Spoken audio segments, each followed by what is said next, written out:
Hey everyone, nice to see you all. I'm here with my amazing, the incredible wife, Amanda Robbins. Today, we're talking about the three traits that distinguish a true team player versus someone who's just more individualistically focused on themselves. We actually have a quiz about this. Where's the best place people can go to find this quiz? I Should they think if send they us a can direct DM you, message? then we can send it to them. Cool. What should they DM me? Team player quiz. If you send me a direct message that says team player quiz, we will send you a link that you can go take this quiz and find out if you are more of a team player or more individualistically focused. A few things that stood out to me when I thought this through of what really sets apart someone. The first thing, just really simple, is a team player prioritizes collaboration and the success of the team over individual accomplishments. They're more likely to share credit for success and look for ways to support other people's contributions versus someone who's self focused, focuses more on their individual achievements and recognition. They may not work. They may work in silos and prioritize tasks or projects that benefit them personally, even if it's at the expense of the team's goals overall. And so, really simply, I'm going to start by throwing this in the chat box so y'all can see it. Oh, might be too big. But the concept of which one do you fall into? I'm going to go back to my wife for this. Where do you fall in that, love? As far as a team player or an individual player, Yeah, I'm a super team player. What do you think?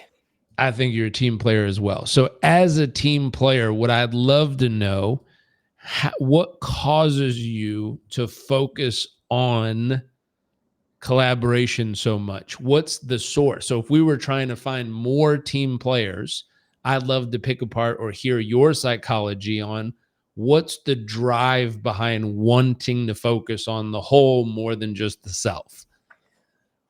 There's a couple of things here for me. It's a little bit hard because I think in some ways this is like asking a fish to see water because it's very much how I just operate. And I kind of always have been that collaborative person that loves to bring people together. Mhm. The things that I've done to make myself a better team player have specifically related to collaboration are when I was leading a team, for example, even as the leader of the team, I didn't see myself just as above, but still in the game with them. And in together, we're achieving this goal. And so, kicking off a meeting, for example, with my team would look something like this. Here's the outcome that we're trying to achieve. And the goal of this meeting is ideation, and it's coming up with the best ideas and strategies specifically that we can come up with together. And so I might kick off or lead it with my idea, but the framing of that was, here is my idea. Yep. A bad meeting, honestly, or like a kind of a disappointing meeting for me would be if we leave with my idea. So Hmm. my goal is that in sharing my idea or thoughts, this is just one idea, but I want us together to come up with a better idea than this idea. And if we can continue to, push the envelope and really creatively evolve this into the best thinking of all of us, then we will have a really solid strategy. And I think what's critical about that was, and honestly, what felt really good about it was I didn't want to be the smartest person in the room, right? I never want to like, I want a team around me that's going to challenge each other and encourage each other and demand the best from each other. And so coming in with no ego and just asking like, let's together make this happen and come up with a winning strategy, right? And so I think that's one way that I personally have taken the natural collaboration gene or whatever it is that I love getting people together and challenge them to say, this is my idea. And I know that I am capable of coming up with great ideas, but I also know, like, as a personal, like, no, I know I do come up with pretty great ideas. And if my idea is the best idea, I might have the wrong people around me. I need people to make sure that they're in it and going to collaborate and challenge and push each other to think even more creatively, more innovatively, and really support each other. And what is our best, most creative thinking that we can do to achieve this goal together? Yeah. Right. And I felt like when we can come out of that meeting having all contributed and really pushed our creative thinking and planning, then that was a successful meeting. And so that was also the culture and standard that I had with my teams always. So they knew that no one was sitting on the bench. No one was on the sidelines just watching and waiting and just being, letting things unfold. Like, we are actively involved. And when you create a space that is safe and there are no bad ideas and we're just there to push and challenge and create and co-create and collaborate, then I've seen that really magical things happen, some really brilliant strategy. And it also Yeah. creates this culture in a team where they feel like they're able to open and be open with their ideas and collaborate. And that's welcomed. And it's frankly, it's like champion. It's really important in the culture that I led my teams with. So Yeah. I hope I that, think something that's important is everyone has a different level of willingness to share or to step in or to pipe up and speak their ideas. And so the concept of, I always look at, if you're wanting a team to collaborate, you're wanting more people to speak up, you have to invite them into it, not expecting them to have the greatest solution is the first idea, but to warm up. You can ask questions to make it smaller, like, what's one thing, one small thing you think that could help this improve? What's one little adjustment you might make? You can start by asking for small or little things where they were like, well, that might make a difference. You're like, that could make a difference. What else? And by easing them into it, some people are great at this. They walk in and they're like, oh, I've got 50 ideas. I've been thinking about this for months. You do this, and this. Other people, they're focused on other projects. They're focused on other priorities and tasks they've been assigned. Now they're being invited into the environment. And so we got to think we can ease them into it. We can create a little momentum in the beginning. Something you said that I really love is you came with the starting point. Here's the idea I have, starting point. Now, what I would love is, and then you ask for clear and specific participation. What I would love is, can you help me with this piece of it? Ideally, we could take that and make it into something much better. What small thing do you think might help that move forward? One of the other things that I've seen that really does help, you mentioned the word standard, bringing the standard of, we'll accept anything, just not nothing. yeah. And so when we reach out and say, what's one small thing you think that can make it better? I'll accept anything. You can say, paint it purple, try doubling it, do twice as much. Anything is welcome, just not, I don't know, I'm not sure.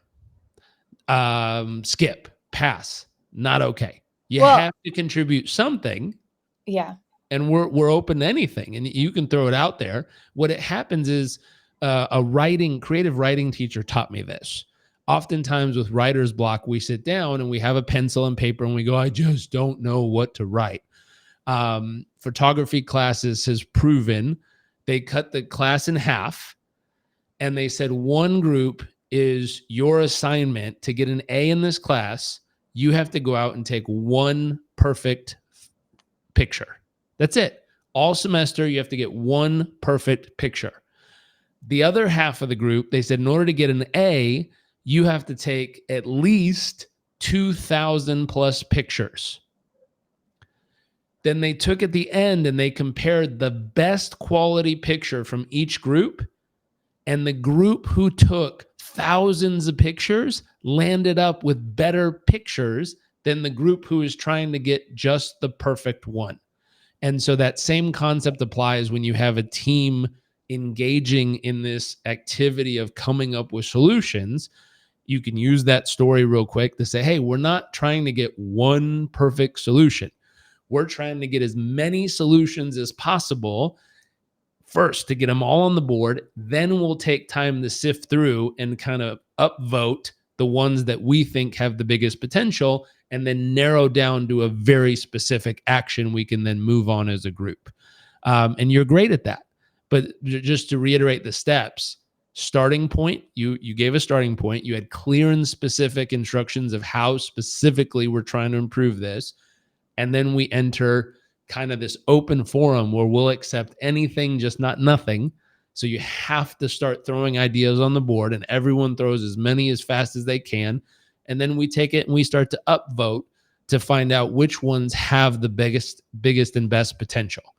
And that's a way to ignite people into that teamwork and out of that individualistic thought process. Yeah, I would say a couple parts that are important are, one, the invitation, right? The setting the standard for what this meeting is, as well as creating trust. Like if your team doesn't feel that they can trust to share openly and that there's no such thing as a bad idea, we just want ideas.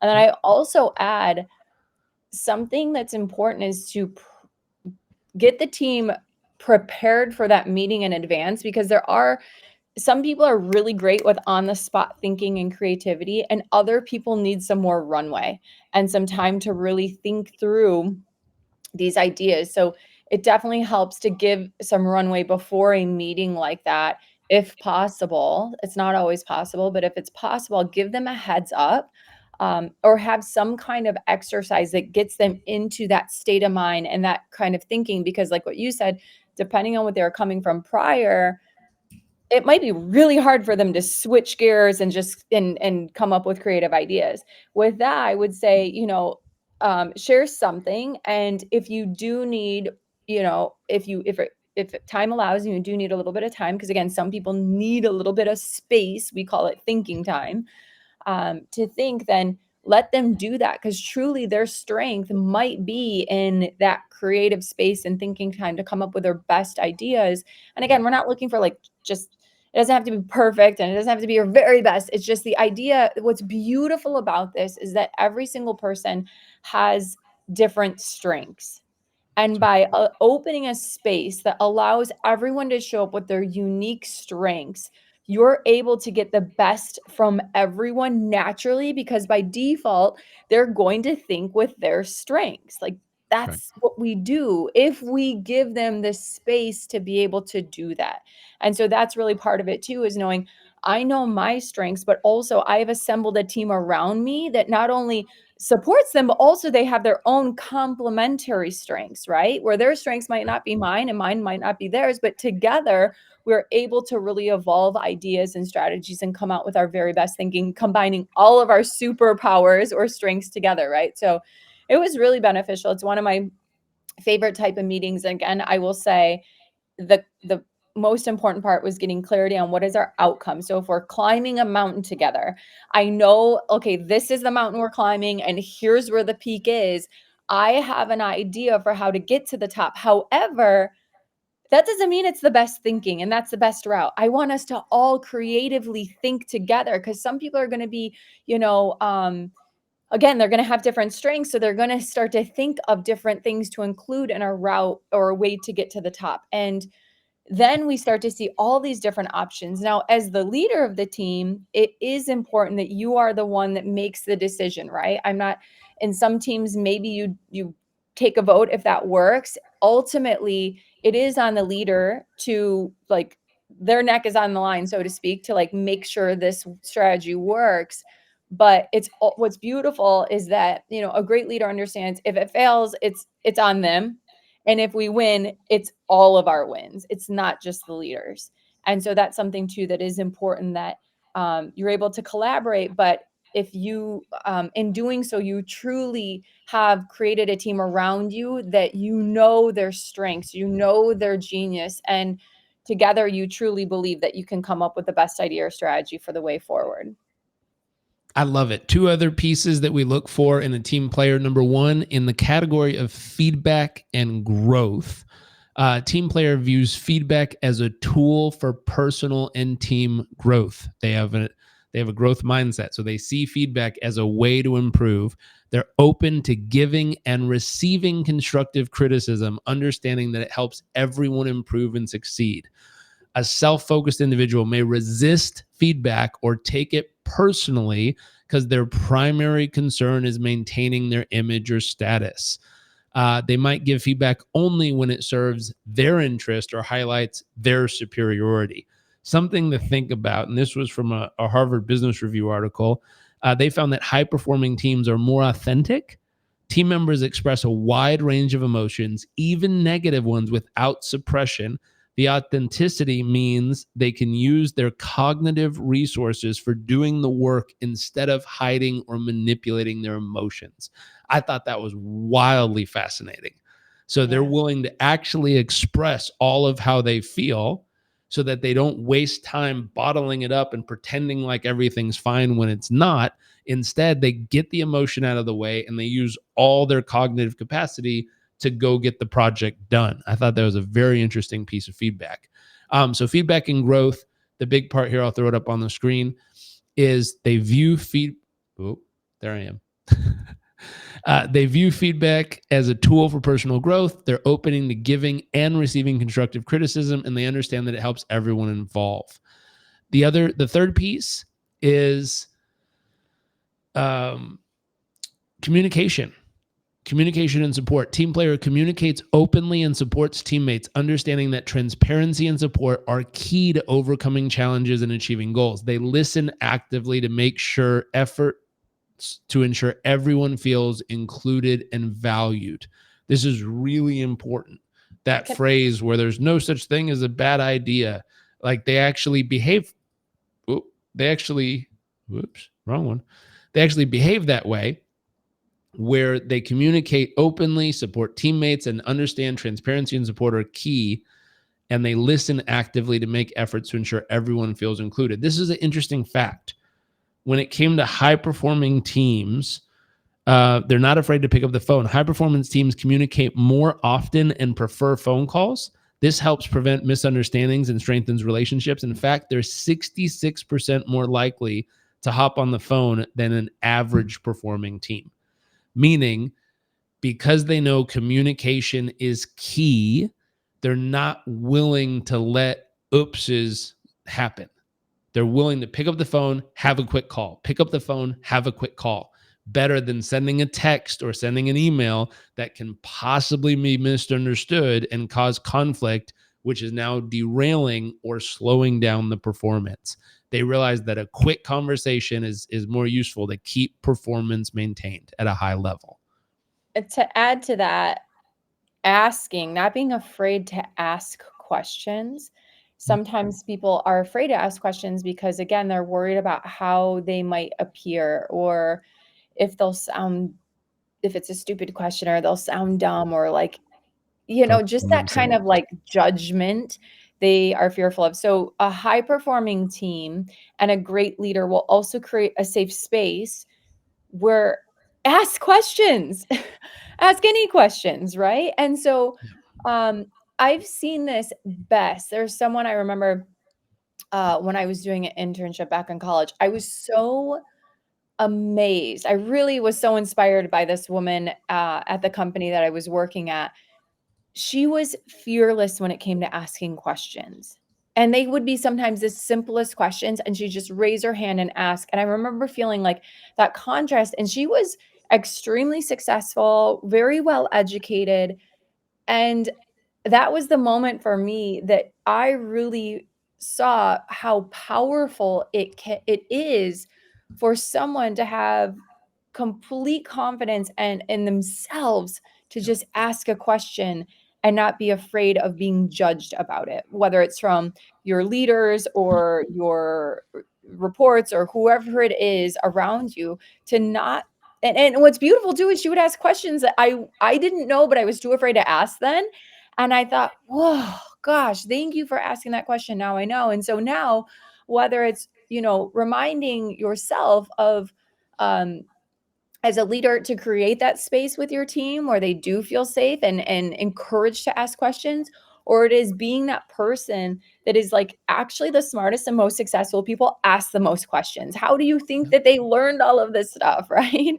And so the other thing is being a source of confidence for other people, of not being afraid to ask, whether it's helping them answer questions they may have had, or just showing that it's okay to ask questions and inspiring others to do the same, and creating, again, that culture. Because sometimes, I love that our mentor would say this. He's like, you could be running enthusiastically in the wrong direction.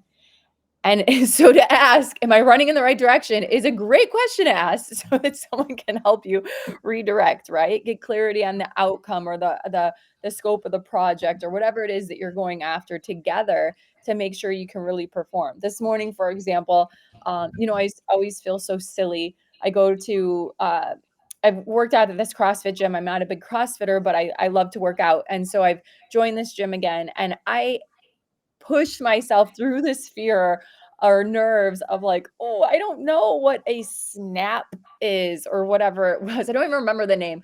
And what's beautiful is everyone around seems to know what it is, and they don't ask questions. And I'm like, you know what?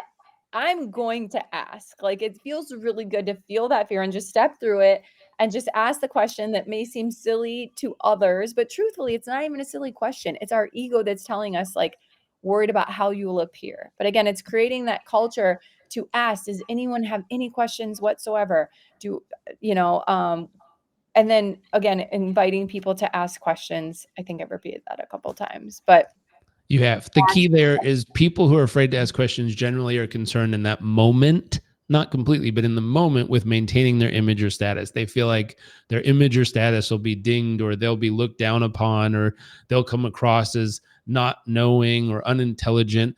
And in the truth, if you step into a lot of the corporate spaces, there's people who've been trained that you get rewarded, you get promoted by knowing the answer, by coming up with solutions, by not looking silly, and I've watched people who absolutely do not know what the hell they're doing pretend like they do, just because they're in a role that's supposed to be leadership.